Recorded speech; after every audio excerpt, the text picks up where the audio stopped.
Welcome, voice friends, to another episode of Interviews on Voice Matters. I'm Liz Johnson, and I'm very excited to have Michelle Markwart Deveaux with us today. And she is an entrepreneur, a voice teacher.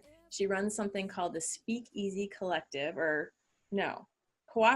Speakeasy Cooperative, excuse me, Okay. for voice teachers. And she's also a business coach for voice teachers. So thank you, Michelle, for being here today. I'm thrilled that you invited me. Thank you for having me. Absolutely. So I want to just kind of jump in there and talk about voice science for a second, because that's kind of how you and I met, was a mutual love for voice science and just, kind of meeting on the internet. Everybody's putting their stuff out there. We met each other that way. And so my first question to everyone is like, how did you become interested in vocology or voice science? So my first relationship happened because I actually had a young man come to my voice studio when I was doing my voice studio in Silicon Valley. And he was, number one, going through a voice change. Number two, was kind of like the superstar at the local youth theater. And number three, was having a lot of vocal issues. And I could tell just from the singing, and at this time, 10 years ago or so, 10 years ago, I did not have voice science in my teaching view. Like, I had anatomy, but I didn't have voice science, and I didn't have really detailed understanding of the anatomy and the physiology and acoustics and any of that. But something was wrong.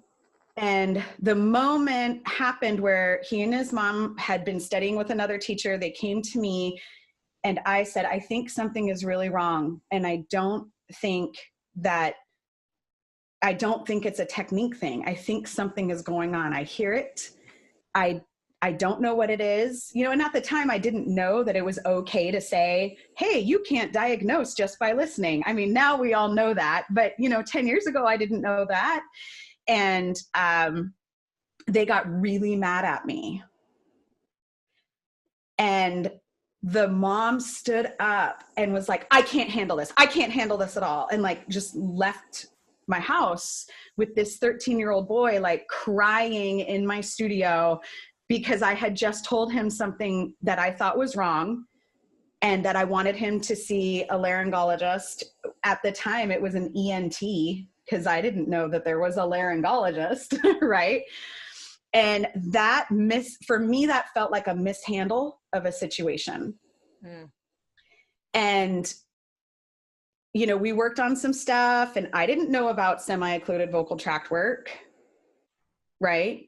Mm-hmm. I didn't know about straw work. And to be fair, it was 10 years ago. So really, would I have known about it? I don't know. But I didn't know how to approach that. And I feel like I failed in that moment. And so when they left, I got on the internet and I just started Googling everything about acid reflux, about anatomy of the voice, about anatomy of the body, about anything that I could find about the voice. And I said, I will never let this happen again. I will never be in a situation where I can't say, I really feel like there's something going on. These are the muscles and the anatomy involved. This is what I'm hearing. This is the type of person you should see. And back then I was not equipped to habilitate any voice at all. Today I am, but I wasn't then. But that was the moment for me that said, I need to understand the science of the voice, so that if any person ever comes to me and has that kind of emotional connection to their voice going wonky, I will serve them like I've never served another person before. So how did you educate yourself in voice science beyond just Googling and learning on the internet? Yeah. So I started researching, and I got books, right? Okay. And I read everything that I could. I would hustle, and I would ask my academic friends if they would send me articles that were not really, I hadn't paid for them, because I'm an independent voice studio owner. and I didn't have access to those things. So I started learning through reading books, watching videos, all sorts of videos. I mean, YouTube is a wealth of information if you want to learn about this stuff. I got involved with forums. And I got involved, like I'm in Nats, and I'm in Pava wasn't existing then, but Nats was, and I just scoured Nats. I started looking up people like Ingetitsa because of their names on the studies. It wasn't, I think that they were, I think the vocal health, the program had already started. I went to a conference where I met Barbara Wilson Abuelita, and I basically stalked her for the entire conference. She's my friend now. But I was like, where did you learn about this? How do I learn about this? What should I do? Should I become an SLP? Should I do this? Should I do that? Like all of this. And that was an immensely helpful conference. And she said, do this, read this, She kind of gave me this little learn how to do this. And then she also guided me well, because she asked me some really good questions. And she's like, I don't think you need to go get your SLP. I think what you want, you don't want to go and get a master's degree in like laryngology, but here's this thing called the Vocal Health Institute and all of that. So that's how I got involved with that. And then ever since, it kind of picked up in the last 3 or 4 years, honestly. Like, because now, the groups are more robust and people are getting better about communicating their offers and communicating what they do. And, more people are saying out loud, I've done this program and I've done that program. And then also I've just been very bold in gathering the people unto me that I can ask questions to. So, I have no shame. I'll call you up. That. I'll just be like, I have a question, And so even though it's not a formal education in it, I do feel very well equipped that I have the knowledge. That's wonderful. Your story sounds very similar to mine in that when I was first figuring this stuff out, I was like, where do I go? Who do I talk to? Who do I learn from? Where do I go to school? Do I become an SLP? Do I become, do I go to grad school for music? And all of those questions came up in the exact same way, actually. Yeah. What I love about it, and I don't know if you found this, is there was a really hard time in that for me, that I felt like maybe I was failing myself or doing it wrong because I wasn't getting a formal education and I wasn't going to Utah. It just didn't work in my life at the time and in my finances at the time. And can I really know things if I'm not there in the room with a cow larynx, And that was a really scary time for me to have to process through. What do I need to do in order for me to feel like I have the information that I need to serve my clients? Right. So I guess I say that to encourage anyone who's listening, like you can be a voice scientist without necessarily going out and getting a degree in it. Just be very clear about what you know and what you don't know, and that the people who went will have a plethora of information for you to help you as you grow. Right. And what I hear you saying too is that there's a lot of information. You just go out and find it, like start asking questions, email people, ask. That's what I have found is that people are more than willing to share what they know. It just sometimes takes a willingness to be brave enough to ask and to go find out and to be honest with what you do and what you don't know. Yes. And I don't know about you, but saying I don't know is a wonderful, free, awesome place to be. I don't know. Yes. It's so free, and it's perfectly positions us for being in a mental state, a spiritual state, an emotional state to receive. Yes. And oftentimes, I don't know if you find this too, but oftentimes the moment I say, I don't know, not only do I get the information that I wanted, but I get all this other information that I didn't know I wanted and I didn't know I needed. And it becomes an abundance rather than just like checking off a box of information. Yeah. Yeah, that's a really good point. And it brings me to questions about the Speakeasy Cooperative that you're running. So when you decided to put together a group, so for those who don't know what you do and what the Speakeasy is, it's a group of voice teachers, correct? Mm-hmm. That come together and share this abundance. So when you were thinking about starting this, what were some of the big reasons that you wanted to do it? So many big reasons. So the overarching reason was I did not feel safe having conversations with other voice professionals. It took a lot of risk and a lot of fear. I mean, I did it anyway. I was courageous and did it, but I saw a lot of yucky things happening. Miscommunications, I would hear about people stealing each other's, like, research ideas and just a ton of yucky stuff. And I said, well, I want to feel safe. If I'm the only person, I can't believe I'm the only person that would like to feel safe in a conversation. A conversation about voice science and about voice science, about pedagogy, about business, about anything that has to do with our field, about a student. The other thing that I saw was that I wanted to create a space where the assumption was that you knew what you were talking about, even if you had a question. And that, because I ask a question about one funny, weird thing that I'm doing with this said 13-year-old boy, that doesn't automatically mean I have no idea what I'm doing and everything else. And I wanted kind of that mindset. I also wanted growth mindset, to be in a group of colleagues that were the people to say, I don't know how to do that, let's try it. Rather than, well, you would need XXXX and no. I love saying yes to things. I would rather say yes and have it flop than say no and never know. Right. So those are the primary reasons. And then I knew I had a skill set that I saw lacking a lot in independent studio owners, which is just an understanding of how to really run a business. So I said, this is something I can offer. It's something that I do. It's something I can create a community around, because in other voice teacher lands, you don't have that conversation. You mostly talk about the voice science and the pedagogy and all of that.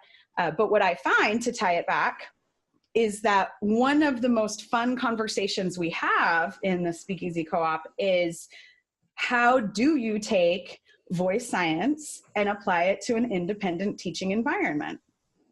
Because it is really heady, it's really academic. And so we're constantly like, okay, great. How do I make that work for like an 8-year-old?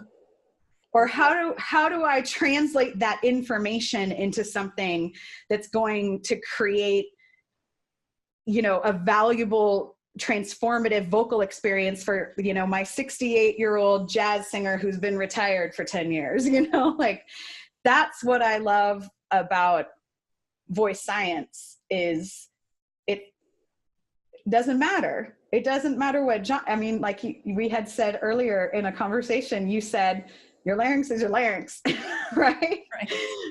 And I love that, because it really does give us this common thing that we can talk around the table about. Yeah. I was going back and listening to some of Lynn Helding's interview that we did last year, and she's talking about this very thing, where we have voice science, which is the information, and then we have teaching, the art of teaching. Very different things. That's right. Important to know that these are two different things. Yes. One not being better than the other, but yeah, how do we join those two things? So that's what I hear you saying, is that you're helping people to bridge that gap, which is something that you strove to do for yourself, correct? Absolutely. I mean, to me, voice science so informs pedagogy, right? It's like when you put cardamom in an apple pie. You can make an apple pie without cardamom, but once you add cardamom, it kicks it up a notch. But the person eating the pie can't pull out the cardamom. They don't say, oh, that's cardamom, Right. But you can tell the difference between a pie with it and a pie without it. Because it's almost Thanksgiving. I talk about apple pie. That's perfect. One of the things that I like on your website is that you have the statement, "A rising tide lifts all ships." Mm-hmm. And I would love for you to speak about that in terms of our profession. Like, how can we utilize that idea? Thank you. I love that question. That quote has been attributed to so many people, but I think John F. Kennedy is one of the major people that it's attributed to. And my first business coach is her whole brand is around that at High Tide Coaching. And what I think our field can do is understand that the success of the voice teacher next to you automatically makes you more successful. Wow.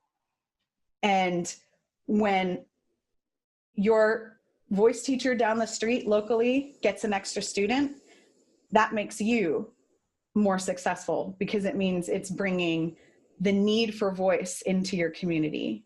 When someone writes an article, when a colleague writes an article and they get published, that makes you more valuable because they're raising your whole field to this level of knowledge.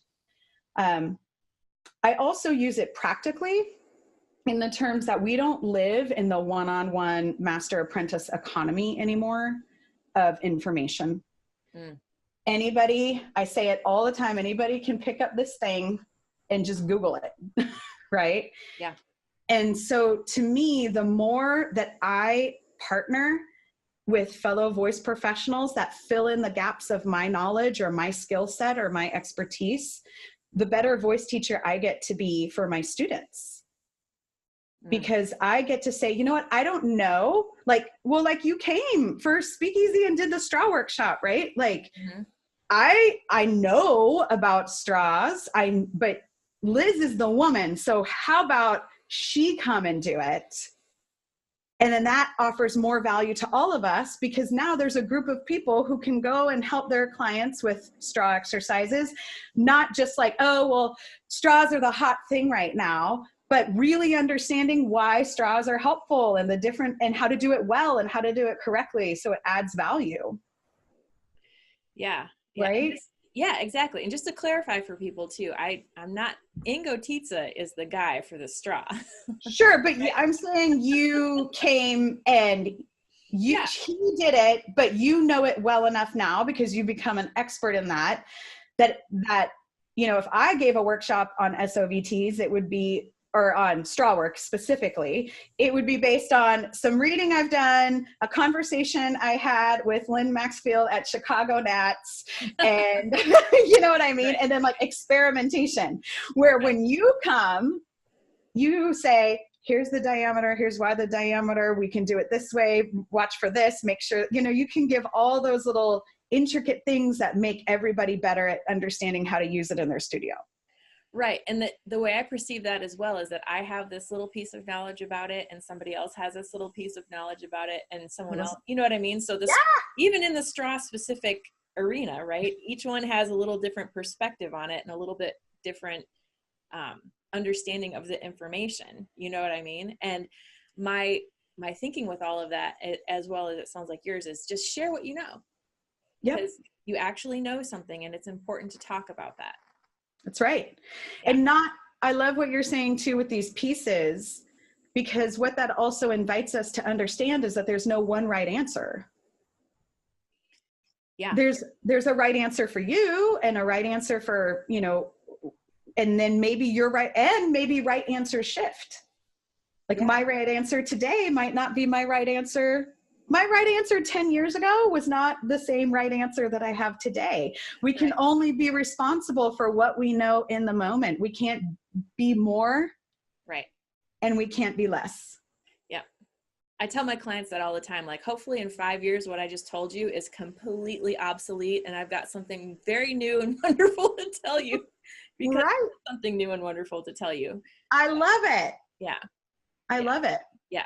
So, okay, another question I have is, how do we raise emotional intelligence in the voice community? I think emotional intelligence is really important when we're sharing information, because we can be mean about it. We can be kind about it. We can be gentle about it. How do we approach that subject in our field? My reaction is so strong because literally on my computer this morning, I'm writing a blog on emotional intelligence. Really? Yes. Like this morning, I started outlining it in my blog. Okay. And we didn't know we were going to talk about this. Like this was not on the preset question. So this is like, so I have ideas right here on the top of my head. Great. Yay.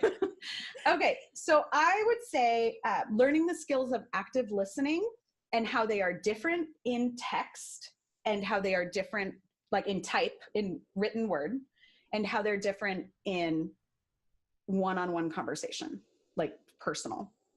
So one of the biggest things I think it's important to always tell ourselves is you cannot read tone when you're reading emails or messages or whatever, right? You cannot read tone. You will feel tone, you will think you can read tone, but I find that if you just say, wow, the tone of this is really harsh or really, ooh, that's not right. Like you just say, okay, I'm having a reaction to what I'm reading. It doesn't feel good. It feels like I'm being attacked. I'm choosing to believe the best and just think this person does bad Facebook or something, you know, like I'm going to choose to believe that this person is not the swear words mean person that I am perceiving them to be through that written word.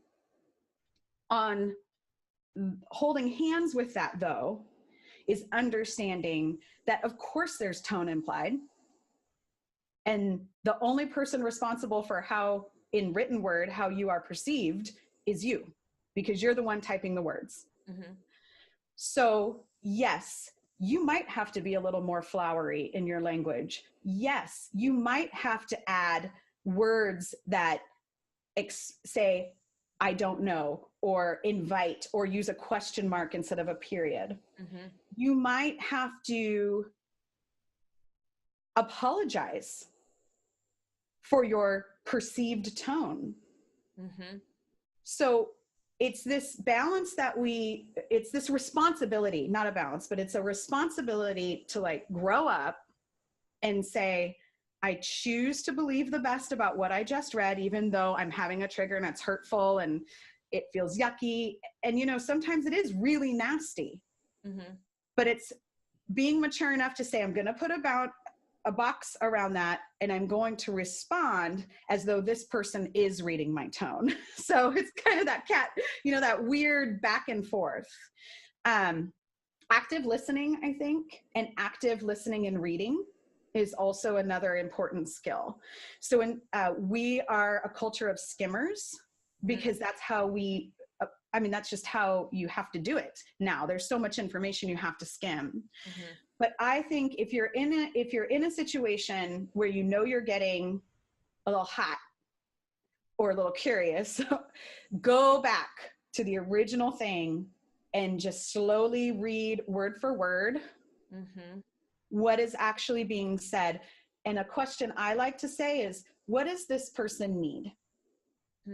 What does this person need? What do they, I mean, it could be something as easy like they need me to pick up some Cheese Whiz at the store, but what does this person need from me? Mm-hmm. What is the problem that I can solve for them? Mm-hmm. And where do I need to sit down? Because sometimes all they need is you to be quiet and listen. And they don't need you to solve the problem. Mm-hmm. You just need to sit down and say, okay. Right? Right. I think learning to when to stop is a really valuable skill. And so to me, being self-aware and being like, I want to answer this because I want to look good. Mm-hmm. Or I want to answer this because I feel hurt and I want to hurt them back. Mm-hmm. Or I want to answer this because I'm excited about what they're talking about. And I know I have something to offer in a conversation and this is going to help them so much. That motivation, just taking a second and asking those questions. The way those apply to face-to-face conversation, I think face-to-face conversation, a great question to ask is, what I'm hearing you saying is that what you're saying? Mm-hmm. I also like, the story I'm telling myself is that what's happening for you? Rather than just jumping to, this person is saying this about me to me because of me. But that takes a lot of restraint. And that is, emotional intelligence is ultimately restraint. Yeah. And from my perspective too, standing back, just taking a moment. That's what I hear you keep saying, is just pause for a moment before you either say something on the internet or say something in a conversation, and take a moment to ask yourself a question such as, what does this person need? Or why am I doing this? Or what is happening here? Is it my story, or is there something else? And that takes a great deal of practice, because we don't have that practice in our culture. Not at all. And I fail at it regularly. I mean, it's not like you. Right. Me too. We all fail. It's like no one's expecting perfection in this. But I would invite someone who finds themselves kind of tripping in this way often to be, instead of trying to burden yourself with slowing down first, burden yourself with the responsibility of owning your mistake. Then work on, okay, I stuck my foot in my mouth. Now I'm used to saying that I stuck my foot in my mouth, and that feels like something that's okay finally. So now I feel like I can step aside for a moment before I respond. Yeah. Yeah. And then depending on the level of relationship too, I think emotional intelligence also takes into account familiarity. Okay. What do you mean? Right. So for someone who is my close friend, or someone who's my close colleague, who we've, had beers together and, talked about personal things, I could probably externally process a little more freely and with more expectation of understanding than if it's someone I'm meeting for the first time and just sitting down at a table with and have admired from afar or something. Right. So sometimes we make assumptions about other people's familiarity as well. So we'll, like, especially on like forums or something, we'll see a conversation, we'll make a judgment about how that conversation is going, not realizing that those two people are just, they've known each other for years and they're just bickering and doing the, they're bantering, they're doing verbal volleyball kind of thing. Yeah. Then we get all panicked about it. We really react to so much. Yeah. It's hard.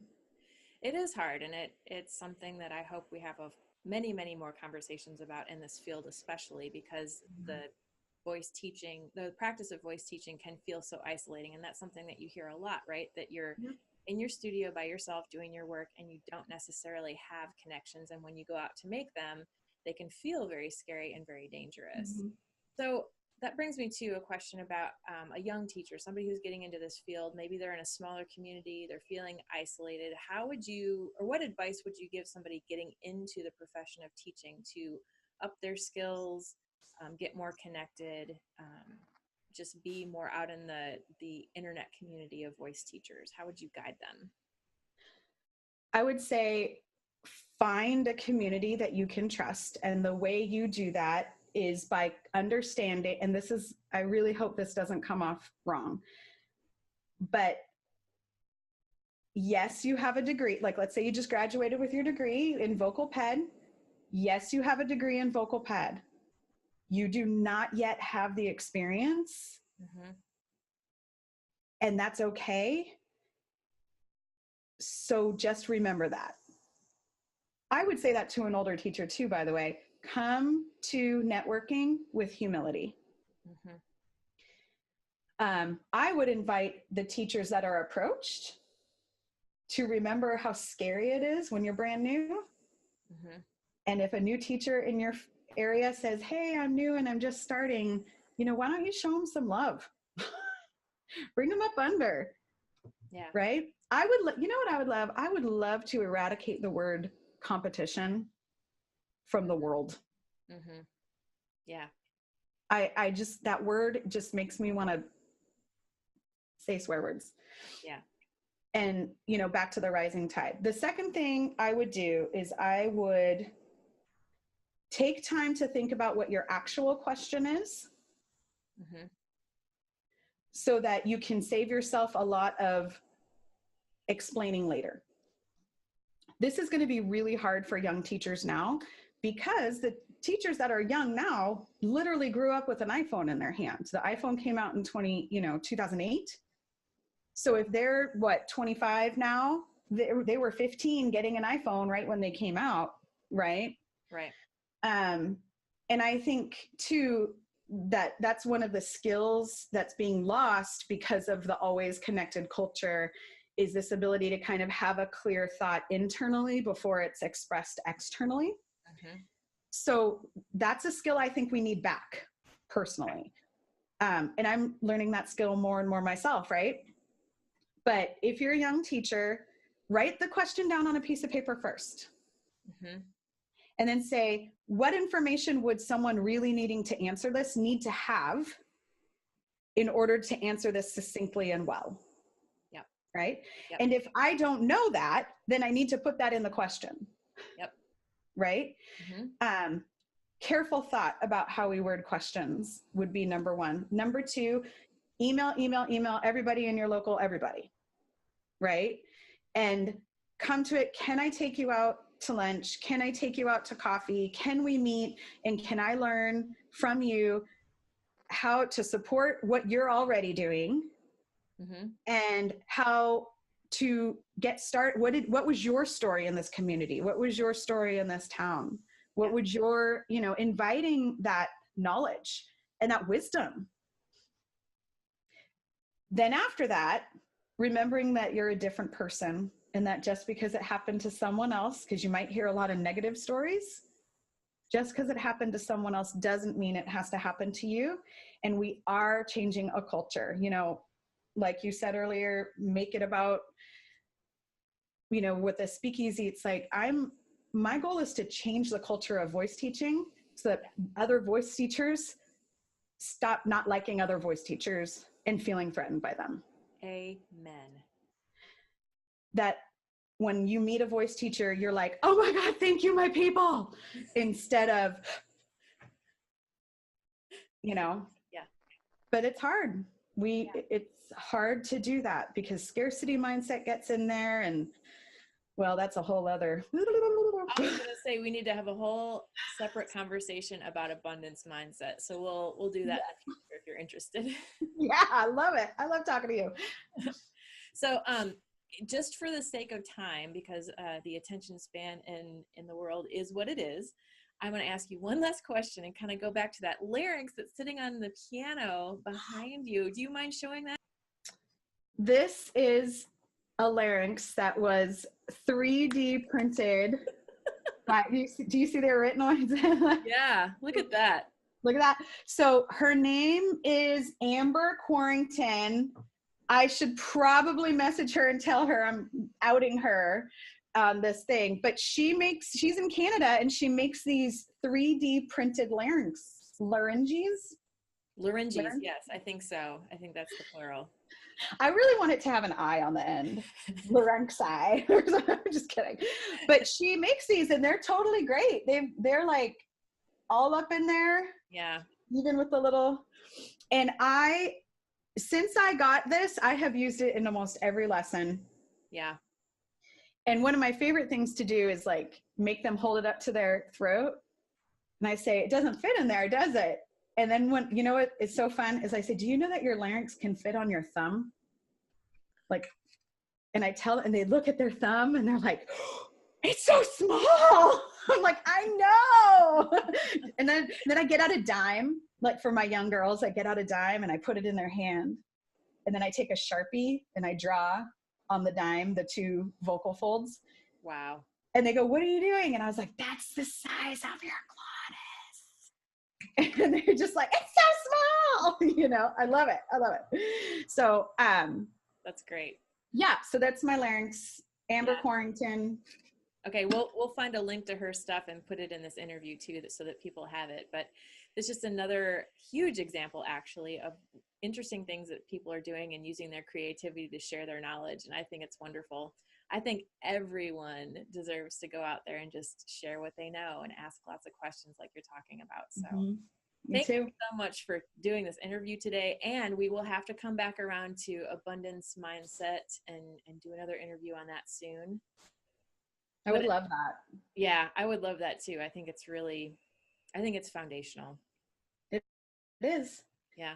I already think of all the ways we connect it to this thing. Yeah, that's wonderful. So thank you so much for your time today, Michelle. Thank you so much for having me and letting me yak. Absolutely. And we'll talk to you soon. Okay, bye. Bye.